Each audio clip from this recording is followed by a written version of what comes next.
No pressure. No pressure at all. Yes, okay, so let's get started. Thank you everybody for joining us for our latest edition of our Ivy Insider webinars. We are very privileged today to have the legendary Candice Saxod, yes, who will be attending NYU Stern in the fall, hopefully in the fall, fingers crossed, Yeah. and was recruited as a swimmer to join the intercollegiate team there. Candice, had the pleasure of knowing you for, I think, about 4 years now. Met through your coach, Caroline at Speedo, who's also French and also very dynamic and talented, a talented athlete and a talented mentor and inspired leader. So definitely looking forward to hearing about your journey, and I'm sure all the other aspiring athletes and other college applicants as well are too. Also hosting this webinar is Kevin DuPont, Coach Kevin. Kevin is one of our most experienced counselors. He is our sports specialist. He is a former coach of tennis and a former intercollegiate athlete himself. And Kevin deserves about, can we give him 98% of the credit for helping you through this process, Ken? Yeah. Sounds about fair. For sure. So, Yeah. very, very excited to have you both. I'm not going to talk too much for now. I'm going to moderate the questions at the end. For everybody who is zooming in, you have a Q&A box at the bottom of your screen. If you have questions throughout the discussion, please input your questions in the Q&A box and we will answer them at the end. And without further ado, I will hand it over to you, Kevin, and you, Candice. Thank you. All right. Sounds great. Thanks, Peter, for the very, very nice introduction. You all know I'm Kevin, in case you joined after I said hello earlier. Candice, let's talk about you. So, like Peter said, you'll be going to NYU Stern in the fall. Let's just kind of walk me through your college application process. So I think overall, I expected it to be a lot harder than it turned out to be. When I always, for example, for my why essays, I would always find good answers. And I just think that overall, it was just so much easier. The coaches were so supportive, whether it was the coach at NYU himself, for instance, or to have Kevin, you really helped me through everything. Peter helped me, my coach helped me, my parents supported me through my decisions. So I think everyone, my whole support system was just really there to help me make the right decision. And overall, it went much smooth. It was really smooth, and it just felt really natural. There was no pressure on me whatsoever. It was just about making the right decision for me. So yeah. That's great. And so I know the kind of insider details from working with for so many months, but for everyone out there, is the recruiting process for athletics, in your case for swimming, an easy one, or is it a challenging one? I definitely say it's really challenging. It definitely helps you when it comes to applying to a college, but to really stand out from for a coach is definitely difficult. I've had universities telling me you're not good enough, goodbye. And I think that's really hard to listen to and to hear. Some of them I wasn't good enough athletically. Others it was academically. It just really depended on the profile they were looking for. And I just think that at the end of the day, it was about finding a school which fitted me both academically and athletically. And NYU was the perfect fit according to me. But yeah, it was definitely challenging. I had some ups and downs, not only academically, but also athletically, with injuries and trying to work trying to tell the coach who you are when you're trying to be recruited, that, for example, you've twisted your ankle. That's a really hard decision to make on you need to decide whether or not you want to tell them. Being all of each other, something wrong, And I think that's definitely something that's helped me, is just being honest with the coach and telling them, like, look, I've had a bad meet. I promise I'll be back on track at the next one. And just really always trying to be better and to achieve to just show them that you have potential to do great things in college. That's the most important thing. Yeah, it's like a job interview. Each email and communication that is sent, you have to make sure that you're conveying the right thing. And also, it's tough because you have so many schools that you are interested in, but finding that perfect fit, like you mentioned, can be a challenge. And it's more than the typical, grades and athletic prowess as well, right? So can you tell me more about finding the program that works well for you and communicating with the coach? So I think I've actually been communicating with coaches for 2 years or so now, or before committing to NYU. And there was a lot of exchange back and forth, and there were just some coaches even via email that I could tell I connected better with. Like, we had similar morals, we had similar work ethic. That's something that was really important to me. And I think just really little details made a difference. So whether some coaches would take 3-4 weeks to reply, and to me that clearly conveyed that they weren't interested in me. And from that point of view, I kind of decided, it's not worth me investing my time in a college that I know I have no chance of getting into, or at least athletically. So I think that was something that was really important to me. So I had the opportunity to visit my top choices, and I think just the visit itself was really, really helpful. I got the opportunity to meet the coach as well there. So I think being on campus, you can really tell whether or not it's a community that you would fit well in. And that was something that was definitely probably the thing that made me choose NYU. It's just the community and the location. It's just, you can't get it anywhere else. And that was what made me fall in love with NYU, really. And the coach as well was just really helpful, really supportive. And that's something that I didn't really find in other colleges. So I think, to me, what really drove me to NYU, first of all, was really the coach and the approach he had. And I really felt that he could make me a better person in the pool and outside of the pool, a good teammate. And he had some really strong values. So Yeah, I mean, that's so important. As a former coach myself, I can say that those interactions are huge. Being on campus, seeing the athlete and their family live in person rather than through a screen. Obviously, maybe right now we can't do that, but ideally, having that experience is so important. And as a counselor, seeing campus, you can picture your potential dorm room or the student union or wherever in real life rather than in photos. And in terms of you were able to go to the U.S. and see quite a few schools. Do you think that's something that maybe students could aspire to do in the future? Obviously, world events allowing us. Or do you think that the virtual option could be enough? I think that the virtual option can draw you to a school, but visiting the campus can sell you to a school. That's my point of view. I knew a lot, visiting the schools I visited, I knew a lot about each of the schools. I had done online tours, look at the student opinions. I really knew a lot about it. And I think that it was only when I visited that I realized which one was the right fit for me, because every campus, as cliche as it sounds, has a different vibe. And there's just ones that coincide with my, for example, NYU's community just coincided with my personality a lot better than the other schools. So I think there's just, when you visit campus, you just understand the community better. And I think one thing that's really important is understanding whether you like the city in which it's located. And if you like the location and you like the people, odds are you will be happy in the future. And that's really, to me, if you do have the opportunity to visit a campus, go for it.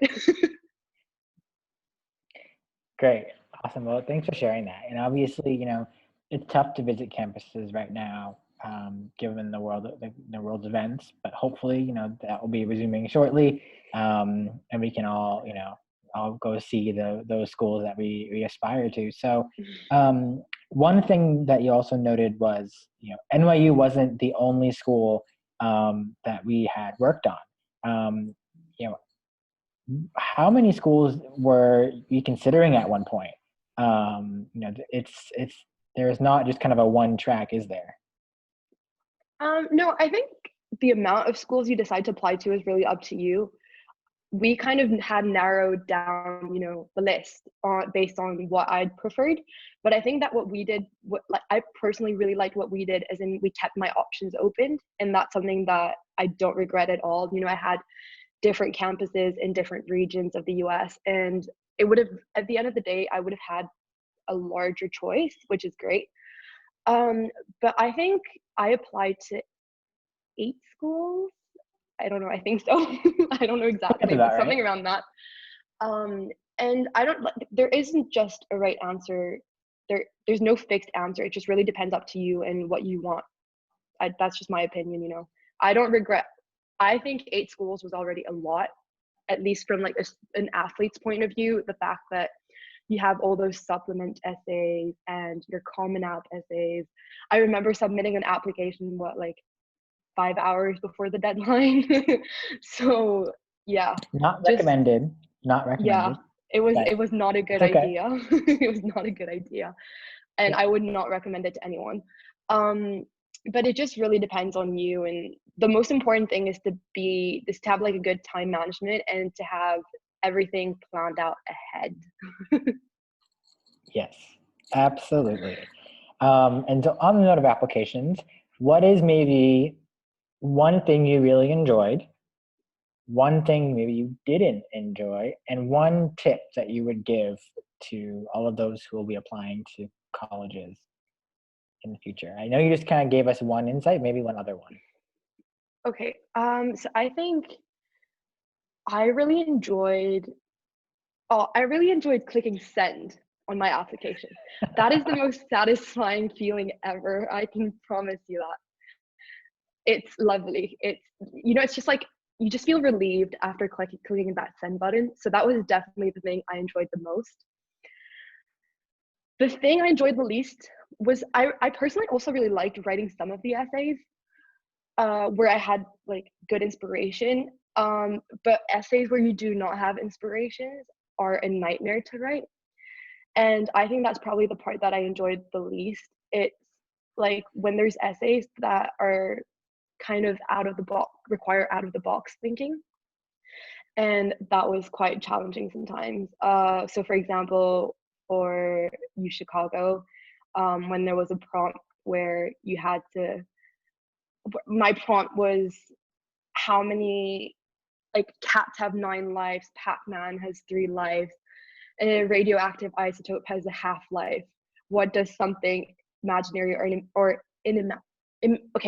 what does something, how many lives does something have? And I remember looking at this prompt and being like, what am I going to deal with this? And those are the tough moments where you need to find a way to get an idea together and find a solution. And the tip I would give to students is to not be afraid to be creative, because like sometimes we tend to just try to answer the prompt, but I think sometimes you need to try to show your personality through it. And through some of the essays it's really hard, but that's something that you really need to try to do, is show who you are, and always try to just add your voice into the essay, so that it's not just something that you could have found online or just like use Google Translate for. It needs to be your voice. Yeah, certainly. I mean, I think we spent many hours on the aforementioned essay. I lost track at some point because it's every part of the application process is detailed, and it builds your overall profile, which is, even though you are an awesome athlete and did great in school, but that we have to make sure that you have a well-rounded, profile. And so, even in, the application process, I think, we were looking at many different schools, but um, how did you feel about applying to some schools earlier or maybe waiting a little bit longer to apply to schools in January? And I asked that because you ended up applying to NYU early decision, which is awesome. But that wasn't always the case. So what was that kind of decision timeline like? Because some students are committing to schools in their junior year, but Yeah. everyone's. What was that like for you, early versus early decision? So I actually applied early action to 2 schools before applying early decision to NYU. The early action I actually applied to because I knew it was, well, one of them, the school didn't offer anything else, and the other one I just didn't feel like being binded to that school was the right option. And then later on, so that was decided quite early on in the process. And then later on, I kind of looked at all my other options, which I was going to apply regular decision to. And after having visited NYU, I was convinced that it was the right choice for me, but I was scared to apply a D2 because I didn't know if I was going to regret it later on. And I started communicating with the coach around December 17th, so about 2 weeks before the deadline, and communicating again with the coach. And we had like a good conversation, and I just felt like once again it flowed really well. And then I had a discussion with my parents probably around December 28th, so 3 days before the deadline or so, not long before. And I decided, because I was still hesitating between applying RD and ED too. And then I decided to just go for it because I had nothing to lose. I just thought, like if I get into Stern, I'll be happy. That's the school I want. And I think what really made me hesitate about applying to NYU was the fear of being rejected, because Stern is such a competitive college. And so I think I realized that, yeah, if I was meant to go to that school, I would get in. If I wasn't, I wouldn't. And that's just kind of the approach I took on from there. I submitted my application and got in. There you go. Yeah, it's tricky because everyone's process is different, and as you go through the recruitment process, the coaches and their needs also change. Recruiting pictures change, and so it's one of those things where there are two parties involved, and you and the coach, and you're weighing options, looking at different decisions, and so it's not just in our control either. And so it, while your experience made me a little nervous towards the end there, I won't lie. Yeah, definitely. It's a common one because Yeah. going in thinking about, oh well, what if this doesn't work, what if this does, it's that kind of mentality that we all have in life. And so I commend you for all the work you did, and kind of really having a good sense of what you want to do, because that can be challenging. I think like early on in the process, I knew that the coach would support me. We did have like great communication, and we had talked a lot about me possibly joining NYU. And I was lucky enough to actually have an academic pre-read prior to that. And I was actually told that my grades were borderline for Stern. And I think that's what really made me wonder whether or not I would get in. And I just didn't really understand how much the coach could support my decision, how much NYU actually valued a coach's support, because some schools really do value it and others don't. And so I think in December when I applied, I just had no idea what was coming ahead of me. And it was stressful for me because I didn't know if I was going to be accepted, but the coach actually had no idea until after I opened my decision letter either. So it was just like it's just a tough time for everyone. Yes, lots of stress, um, and and sometimes it comes. You're right. Coaches don't know. I mean, in my experience, I knew, but I couldn't tell my athletes that I knew, just because that's how it is. They have to come to us. But Yeah. yeah, it's so tricky, and with the recruitment process too.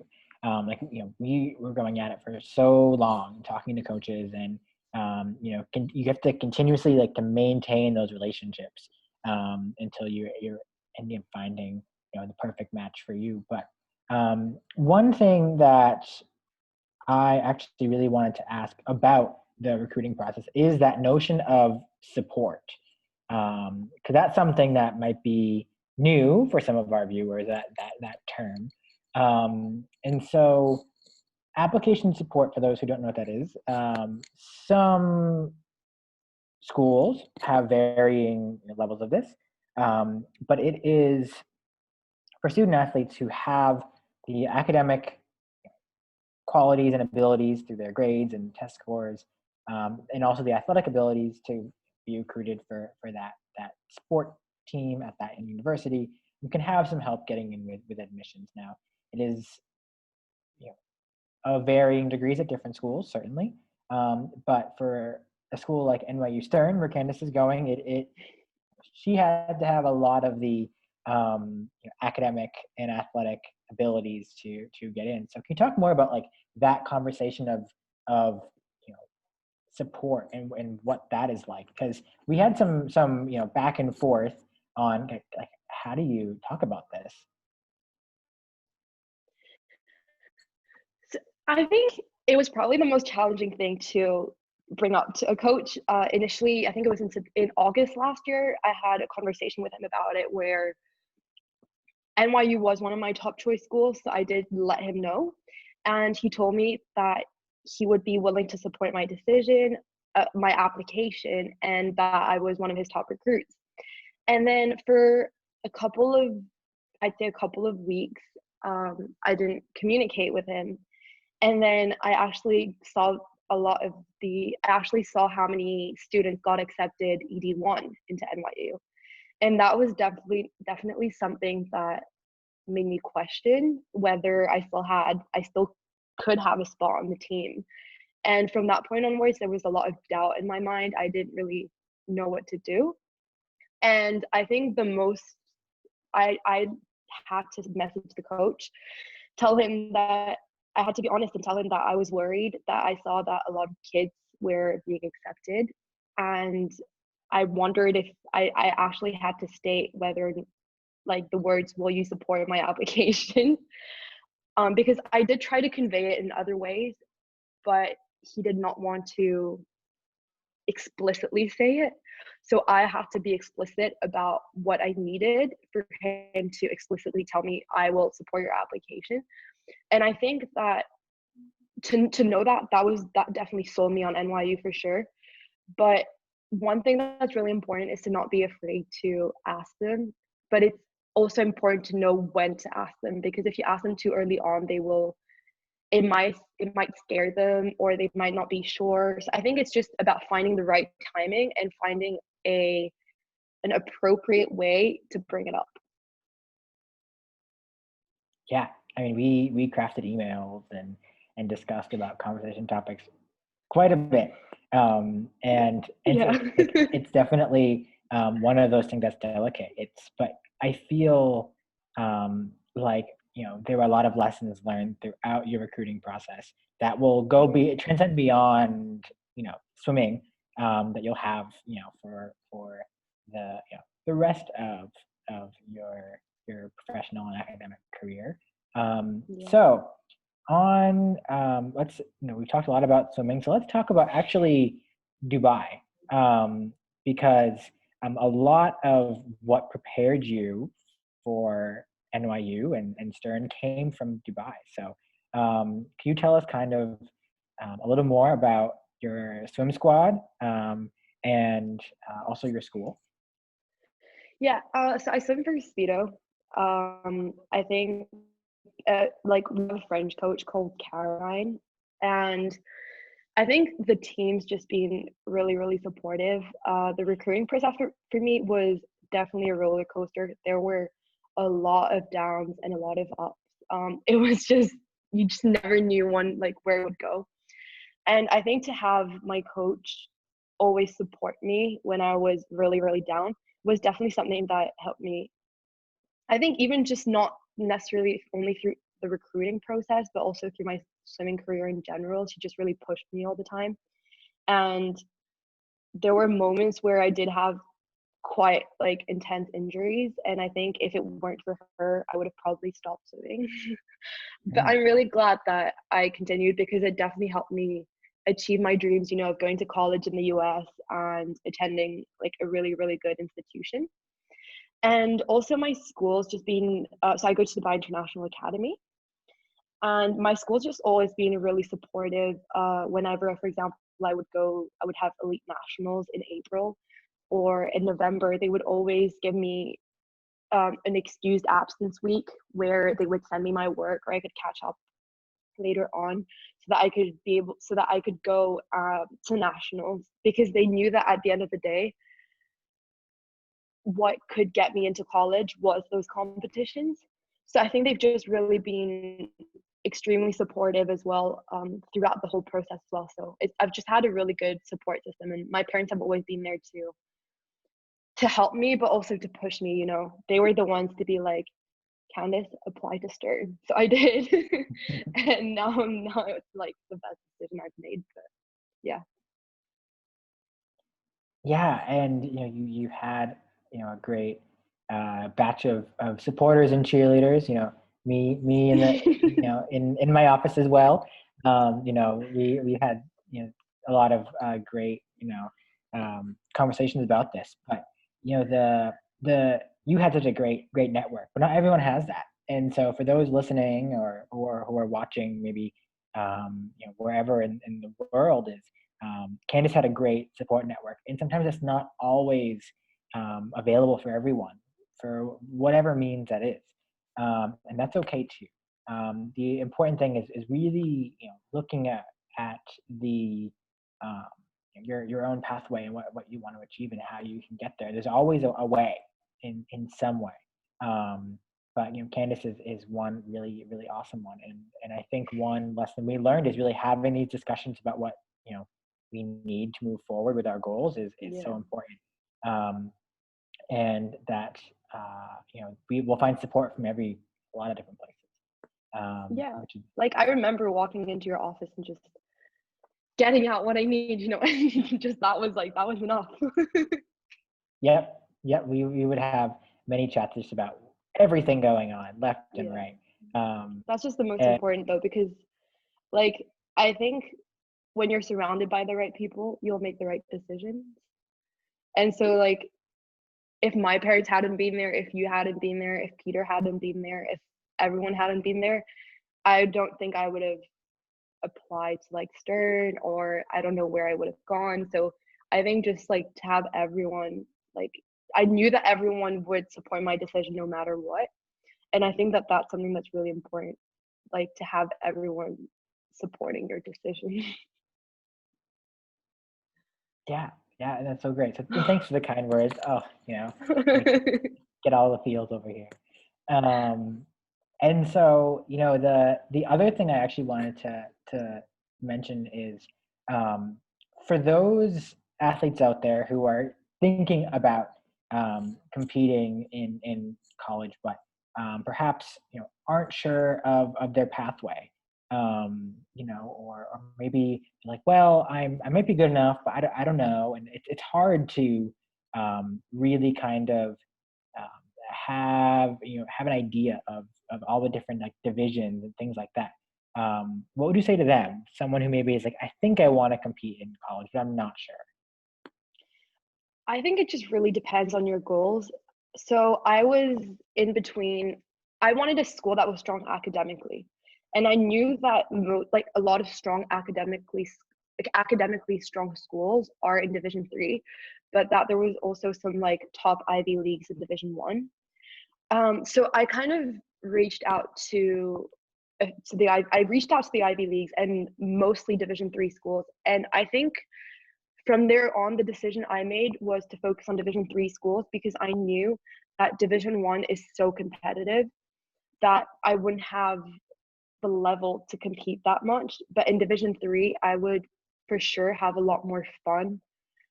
Just because I, for now, according to time conversions, I would have the level to be able to compete at a quite good level in Division 3, which I clearly wouldn't have been able to do in Division 1. So I think that it just really depends on what you want to achieve with your goals. I wanted a school that would suit me academically, but where I could have fun with my swimming. And I felt like Division 1 was maybe a bit too professional for me. I just wanted to have fun with the sport, and that's what made my decision. It just really depends on what you want to achieve in your goals. Yeah, and so quick summary out there for those who maybe don't know the different divisions. I did go over this in one of my webinars, Coach Kevin Sports Corner, held on Tuesdays. Shameless plug, definitely would go there. But the different divisions, so NYU is in Division 3, and that means these schools are very elite in academics, tend to be on the smaller side in terms of student population, but the big thing is they don't offer athletic scholarships. Division 1 and Division 2 do offer scholarships. And those schools may be equally academically prestigious as well. Not always, but those can be as well. Though in Division 1, Division 2, there is a bit more of a time commitment. In the students are traveling more, competing more. Whereas in Division 3, the term student athlete holds true all the way through. You are a student first and an athlete second, and you spend a lot of time in the library and studying. I can't tell you how many times I myself had a textbook or an essay on my computer as I got on a plane or on a bus. And so it's definitely a different experience in each division, but that's something to think about. And so I think the last, we're almost kind of getting close to our time for Q&A. So these are kind of some reflection questions. Is maybe what is one or two things that you wish you had done looking back on your application cycle that you like, oh, I wish I did that. That's a tough one. Okay, definitely, as I said, planned ahead. There were times where you're never too early to start planning. When you have some essays, if you have an idea, even if it's at midnight, just go drop it down on your computer. And that's something that I didn't do. So I would be lying in bed and I would have this amazing idea in my head.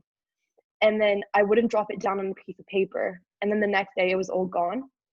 And I think that that's something that that's really important, is just whenever you have the slightest idea or the slightest bit of time to work on it, because even if you're applying in December, you can always start planning in September as soon as the prompts are out. You just have time, and at least you won't be in a rush, and you're 100% sure to have the best quality application you could submit. So that's definitely my first tip. To me, that's the most important. And the second most important, I would have actually probably, personally, I didn't have time to, but I think I would have liked to maybe add a bit more extracurriculars.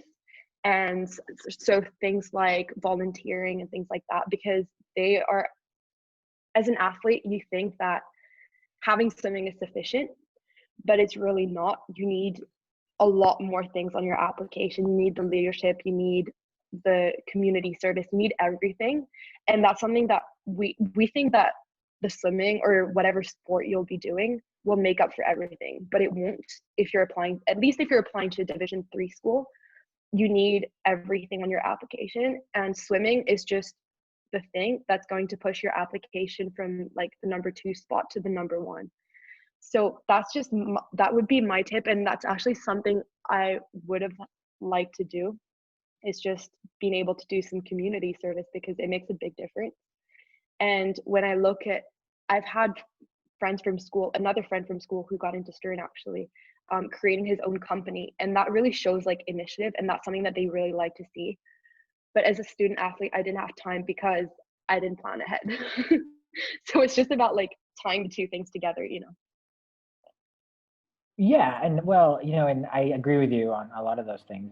Extracurricular activities are super important, but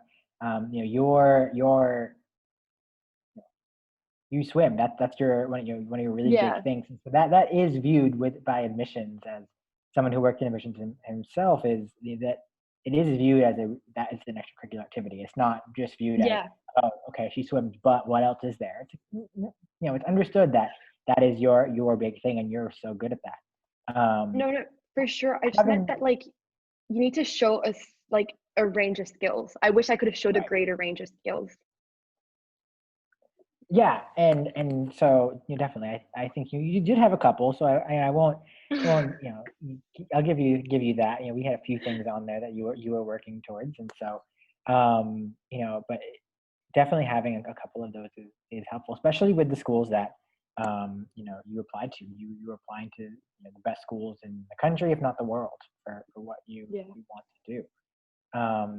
And so definitely um, you know take pride that you did quite a bit. So um, and there is that. So I think we're getting pretty close to our time for questions. I do see some questions in the box, so we'll get there um, in just a moment. I'll pass things over to Peter, who will help us with the questions. Amazing. Thank you so much. Thank you, Candice, especially for sharing your journey. I think I have a question to start off with, while hopefully others type their questions into the Q&A box. But I think the scope of work that goes into the scope of effort and initiative and outreach when you're a student athlete that wants to swim competitively or compete competitively at the intercollegiate level cannot properly be understood unless you explain it in terms of numbers. So you started your outreach 2 years in advance, right? 2 coaches. How many universities initially were on your list? How many coaches did you email, and how many college questionnaires did you fill out? Athletic college questionnaires? I'd say 45. 45, right? Yeah. And how many emails collectively did you send to those coaches, do you think, ballpark? Oh, probably around 500. 500, right? So essentially, I think for everybody that's zooming in, you have to understand that these coaches get dozens of emails a day, if not more, right? You have to grab their attention by first submitting an initial athletic questionnaire where you input your times, your age. They also care about your academics, your test score, your grades.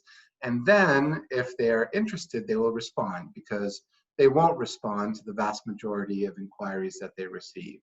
And then you have to establish the relationship. And then there are rules that regulate communication. You can contact them as often as you want. But then you have to also cultivate the relationship. So it's a very arduous process that takes years, and hopefully you increasingly build that rapport with the coach, but you also build their interest. They want to see how you're improving.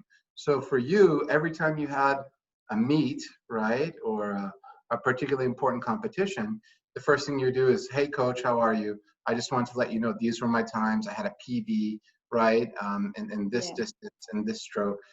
But it's not something that it's just, okay, here are my times and are you interested? So talk to us a little bit more about the amount of, again, energy that just went into communication prior to your applications. So I think initially I started 2 years ago, and the first year, since I was focusing on Division 3 schools, the first year wasn't that important. I was just trying to get my times where they needed to be. So I think the first year, it wasn't necessarily the emailing that took the most time. It was definitely getting the work in the pool so that I could really show them that there's progress and that I'm getting better. And then the second year, it was when they were officially allowed to contact me, that's when I needed to be that's when I needed to always reply. So if I would get an email at like 7 p.m., by 10 p.m. I would ensure that I had replied to them, so that, because I think that when you show them that you are fully engaged and that you're reading your emails, and you want their attention, that's something that's really, really important. And even like as an athlete, that's something that, when I would get an email from a coach saying, congratulations, this is so good. Like I'm really looking forward to hearing how you'll be doing. That's definitely something that motivates you to work harder, And it took me, there were times where when you send a mass email out, so you send it to like all the coaches you're in contact with, sometimes you get 20 emails back. And when you get those 20 emails back, you need to reply to every one of them, read what they say, and make sure that your email isn't just generic, but that it is like very specific to what they said, or and just to the coach themselves, And I think, like, for example, what was really important for me and what I think helped me build a strong relationship with a few coaches was the fact that when I sent them, I like to reflect a lot on my performances. And so when I would send out my results for a meet, I would kind of analyze my meet from a technical point of view and tell them, this is what I saw, this is where I need to get better, this is what I'm doing to get better. And I was always adding a bit of like a personal touch based on like what I was doing in school, how I was doing just as a person. And that's something that's really important. They don't only care about your time, they care about the person you are. It's very interesting. And I also want to ask you about the coach's interest in your academic performance, because you applied to the most competitive universities in the country, including MIT and University of Chicago and Johns Hopkins, right? So how important was academics for them, and how much of the conversation was that in the back and forth for these universities? So I think initially what I did is the first email I sent them my grades, and they looked at it straight away, and they were able to tell me, you would fit in or you wouldn't. And my IB grades were okay with most schools. And then there were some schools where I sent them out, for example, my test scores, and they were like, we're sorry, but we won't be able to support your application. And like one of those schools was actually Johns Hopkins. They required a 34 on the ACT. And I knew, for instance, that I wouldn't be able to achieve that score. I could maybe get close, but 34 was impossible. And since they told me that without a 34, they could not support my application, I kind of used what they told me to get them off my list, because I knew that it was impossible for me to get in.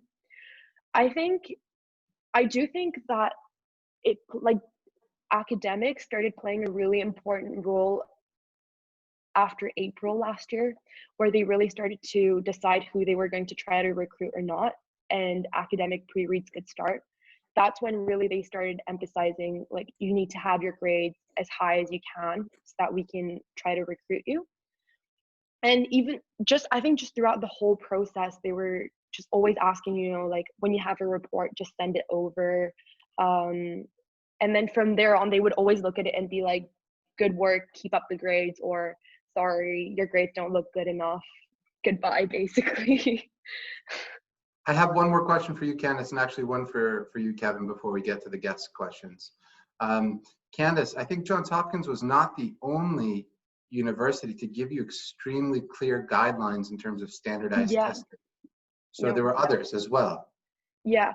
So for example, for MIT, I needed, my IB grades were fine, my TOEFL grades were fine, my math, my SAT2 maths grades were fine, and I didn't get the grades I wanted for physics. They needed for physics, actually, and that was what cost me my application. I had everything they wanted, bought the physics grade, and I even had the coach's support, but I couldn't get the coach's support without the physics grade. And that's what I believe cost me maybe my, like, a possibility to go to MIT was my physics grade, when I actually had all the other components. And and what was really disappointing for me was the fact that it was a physics grade when I didn't specifically want to go into anything having to do with science. I wanted to go into business or economics. But at the end of the day, MIT is a tech school, and they needed the physics grade, and I didn't get it. And that was very disappointing. But at the same time, it just kind of shows once again that you'll land where you're meant to land.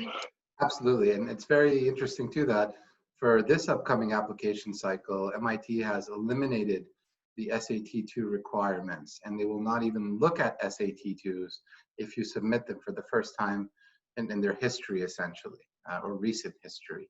So things have changed, but you've ended up at the right place for sure. So only looking forward to the best, experience at Stern.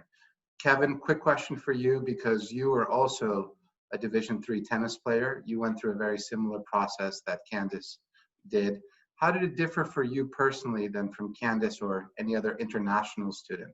What were some of the challenges maybe that Candice had to overcome as an international student that you didn't face? And just what were the differences in terms of the outreach and the recruiting and the communication? Sure. So for myself, I'm originally from Boston, Massachusetts, and for those of you who may not know, there are many schools in that area, and so I had a little more access to coaches and events that coaches were going to. I could go to campus visits a bit more, and that I think was something that allowed me to have a little bit more access, and so that makes work that Candice and I did is that more important.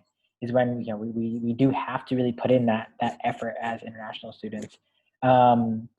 Every sport though is different.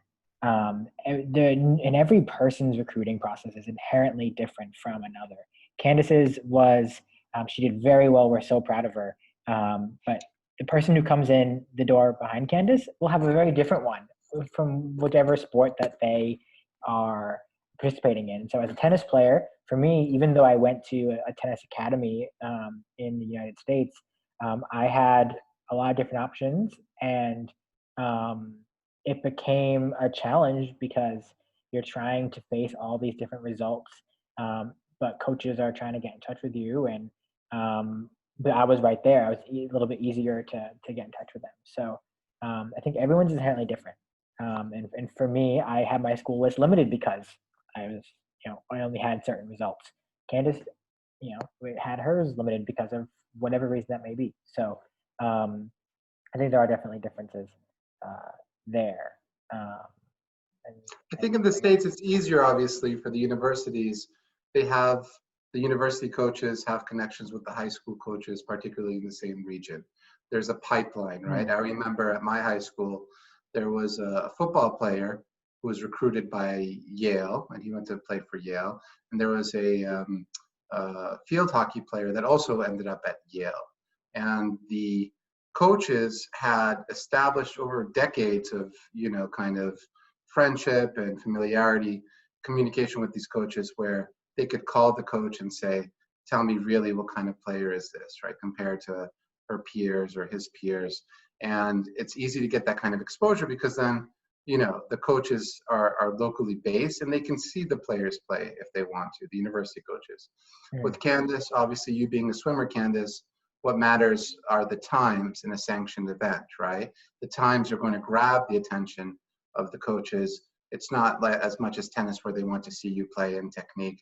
But did you feel, Candice, for you, the times were enough, or they did want to see video of you and they had interest in other aspects of your performance beyond just how fast you could swim? I think that times were definitely one of the most important things because swimming is all about the times at the end of the day. But I would say that I did send them a few videos here and there, just so that they could kind of see me swim, And I did hear back from certain coaches saying like, this looks good, this doesn't, like, and I think that was something that was pretty cool. It kind of shows that they had interest in what I did, when others just replied like, thank you. And that just you can kind of tell the coach's personality from that. And also what I think they really looked at, and I think that kind of helped me, was well, there were two things actually. So the fact that I reflected a lot on my performance and always try to get better, and that's something that they want to see, someone that's quite open-minded and that's willing to work to be better. And the second thing, which at least for swimming, it won't be the same for other sports, but for swimming is my versatility, which was like my ability to swim different strokes. And I think that I've been talking to other student athletes, and that's something that US coaches like to see, because like the schedule, for example, for NCAAs is always the same for swimming.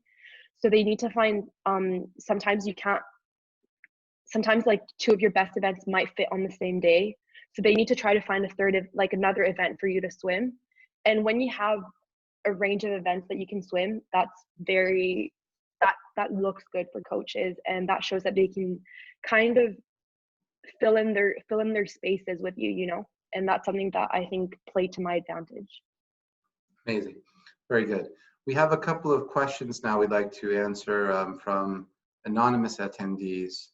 First question is, which universities did you apply to, and did you apply as a business major or economics major?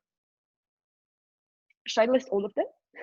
Sure, yeah, why not? That's the question. Okay. I need to try to remember. So I applied to the University of Chicago for economics. I applied to MIT as a political science major, I think, at the beginning, but I was going to change later on. I applied to Carnegie Mellon for economics. I applied to Dartmouth for economics. I applied to Swarthmore for economics. NYU for business. I'm trying to think. Kevin, is there any ones I'm missing? I don't know. I think you got most of them, because we worked on a lot of applications behind the scenes that weren't submitted. I mean, we wrote a lot of essays. I think those were the main ones. Those were the main ones. I think we had, I think, 15 applications open at one point. Yeah, and then we were like, no. We were like, yeah, maybe not. For a variety of reasons. Yeah, but I think like the thing was that most of the schools actually didn't offer business as an undergraduate course. NYU was one of the only ones, so that's the reason for which I applied to economics in most other schools. Very good. Thank you for sharing that insight. Another question we have is, what subjects did you take at HL? And do you think taking those subjects and performing well at them were more important to you getting into NYU, or was it more a factor of your sports performance, or a combination of both? Okay, so I took economics higher level, and I took English and Spanish higher level, which I would not recommend, because I don't think it was the best choice of options personally, but I did it that way, so it's fine. I don't think like your higher levels matter. Like, they matter as much as your standard levels. At the end of the day, what they want to see is that you have good grades across the board. And yes, your higher levels might be a bit more important, but at the end of, like, what's most important really is your final IB score. That's what matters to them the most. And trying to avoid getting anything below a 6. That's the most important. But personally, I do think that academics probably was the biggest factor of my admission into Stern, and swimming definitely did push it in the right direction. But you definitely, at least for a Division III school, you definitely cannot neglect your academics. They need to be really of extremely good quality to be able to get in, and then have the coach's support to really, basically, okay, I will rephrase this. When you have your academics put you on top, put you in the potential candidates pile, and the swimming is what like pulls it to the top of the pile and makes you like admitted. That's my point of view. Amazing. Very, very well put. Incredible. I think we're coming to the close of the hour now. Kevin, closing thoughts for high school students that want to compete at the intercollegiate level, either Division 1, 2, or 3 in the States. What advice can you give them? The first thing I would say on that is do your best to try and find out what works best for you. There's a wide variety of institutions in Division 1, Division 2, and Division 3, both in terms of location, academics, program, athletic program, and really look at what would be best for you as the individual. While yes, not everyone can compete at the NCAA level in sports. Just because someone plays a sport in high school doesn't mean they can compete at the NCAA level generally. There is a wide variety of programs, something out there for everyone. But like Candice had mentioned earlier in the call, fit is so important in the U.S. system. And so that will definitely be a quality. I think the other thing too that Candice also is the epitome of is it's a lot of work. And it's a lot of work that we did at many meetings over our time together. And it's a lot of work to be not just now in the high school years, but once Candice gets to New York in a few months, hopefully. It's a lot of work there too. So it's a lot of work, and there's definitely no denying that. But we all know Candice is right. Very good. And Candice, final closing thought for the kids out there who want to grow up to be like you and get into Stern or the top business program or just the university of their dreams and also compete at that level? I think the most important thing is like to dream big. So if I had just stuck to the fact that the coach told me that he couldn't guarantee admissions based on my grades, which of course makes sense, but if I had just like stuck to that thought, I would have never applied. And I think you just need to trust yourself and trust your ability and trust the fact that you will end up where you're supposed to end up. So when I visited NYU, it was actually during moving week. And I remember walking into like the Kimmel Center and entering, and there's like a flash mob going on. And I just love that, it was just such a fun community. So I think if that school makes you dream, you shouldn't be afraid to apply ED1 or ED2, because at the end of the day, if you're rejected, you just weren't meant to go there. That's just my point of view. So I think don't be afraid to dream big and reach out to coaches as much as you can. Show them you really want to attend this school, and it will all work out. Amazing, incredible story. I'm sure a very bright future lies ahead. We look forward to tracking your progress in the pool and in the classroom and beyond. Thank you so much for joining us, Candice. Thank you, Kevin, for leading the discussion. Thank you, everybody, for zooming in. If you'd like to know more about how Hale can help, please visit us at www.haleeducation.com and schedule a free initial consultation. With that, thank you, everyone. Thank you, especially Candice. Keep us updated about your progress in the pool. Enjoy your trip to France. Well deserved. And we look forward to hearing more good news from you in the future. Thank you so much. Thank you. Thank you, Kevin. Goodbye, everybody. Have a great evening.